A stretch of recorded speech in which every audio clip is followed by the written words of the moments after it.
Most people spend their entire lives preparing to live, and by the time they realize it, the living is already done. My name is Harold, and I am 100 years old, and I have made more mistakes than I could ever count. But the one thing I got right, the one thing I finally understood after decades of getting it wrong, is knowing when to stop. I worked for 43 years. 43 years inside a factory that smelled like metal and oil, and the quiet desperation of men who told themselves they were doing it for their families. And maybe I was. But somewhere along the way, the factory became the family, and the family became something I visited on weekends. Like a relative I felt obligated to see. My wife, Dorothy, she never once asked me to quit. She was not that kind of woman. She simply watched me leave every morning and welcomed me back every evening. And she never said a word about the years that were slipping through both of our hands like sand. I retired at 63, but I did not really retire. I just changed the uniform. I filled my days with errands, with projects, with reasons to stay busy, because stillness terrified me. Stillness meant thinking, and thinking meant confronting the fact that I had spent the majority of my life doing something that mattered far less than I had convinced myself it did. Now I want to talk to you about something very simple, something that took me the better part of a century to figure out. I want to talk to you about the 5 signs that tell you it is time to stop working and start living. Not someday, not when you feel ready, now. The first sign is this: you have stopped learning anything new at work. When I was a young man, every day at that factory taught me something. How to move faster, how to think sharper, how to work alongside men who were nothing like me, and find a way to get the job done anyway. But somewhere around my mid-50s, I realized I had learned everything there was to learn.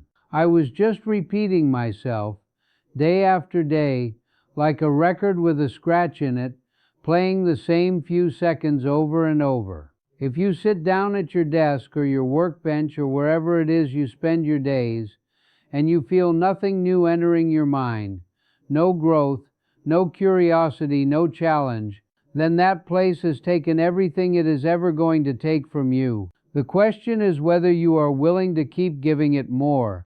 The second sign is that your body has started talking louder than your ambition. I ignored my body for years.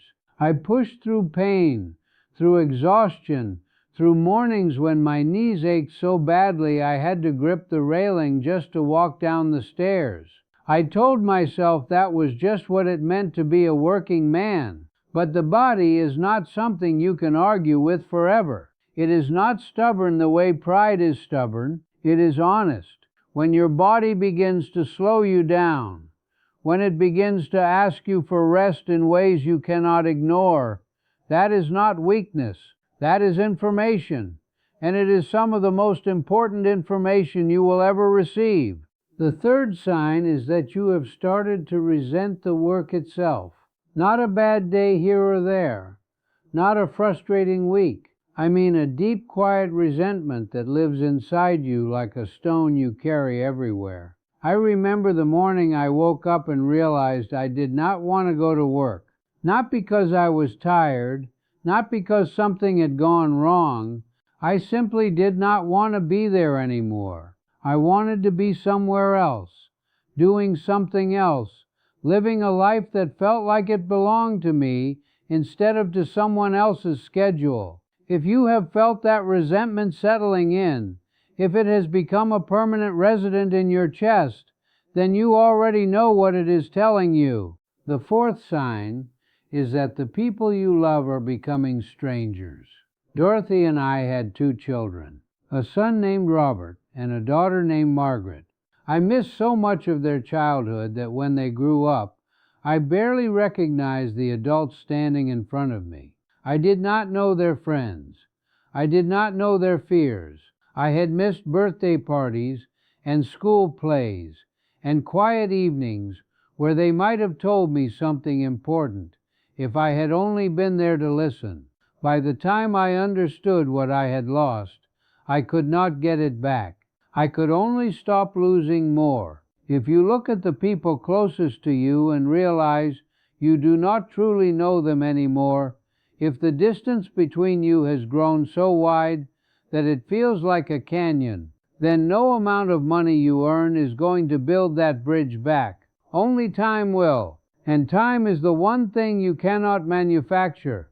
The fifth sign, and this is the one that took me the longest to accept, is that you have already won. I do not mean that in some grand celebratory sense. I mean that you have already done enough. You have already provided. You have already proven something to yourself or to the world or to whoever it was you felt you needed to prove it to. There comes a point in life when the scorecard no longer matters, when the number in your bank account or on your resume stops meaning anything real. I spent decades believing that my worth as a man was tied to how hard I worked, how much I earned, how productive I was. It took me until I was well past 60 to understand that none of that was ever the point. The point was the life I was living while I was so busy trying to earn the right to live it. I want to be honest with you. Retiring is not easy. It is not some golden gate that opens and suddenly everything becomes peaceful and simple. When I finally stopped working, truly stopped, I did not know who I was without it. I felt lost for a long time. There were mornings when I woke up with nothing to do and felt more anxious than I ever had inside that factory. But that anxiety was not a sign that I had made the wrong choice. It was a sign that I had spent so long ignoring myself that I had forgotten what I actually wanted. Dorothy passed away 11 years after I retired. We had 11 years together, real years, years where I was actually present, actually in the room, actually listening to her laugh and watching her read her books in the evening light. 11 years that I would not trade for any amount of money or any amount of success. Those years were the most valuable thing I ever earned, and I did not earn them by working harder. I earned them by finally deciding to stop. So if you answered yes to all 5 of those questions, if you have stopped growing, if your body is asking you to slow down, if resentment has moved into your heart, if the people you love have become distant, and if you have already done enough, then I am telling you, from 100 years of living, that it is time, not almost time, not soon, now. The life you have been working toward is not waiting at the end of your career. It has been waiting for you this whole time, right here, in the quiet spaces between all the busy ones. And the sooner you walk into that quiet, the sooner you will understand what it was always trying to say.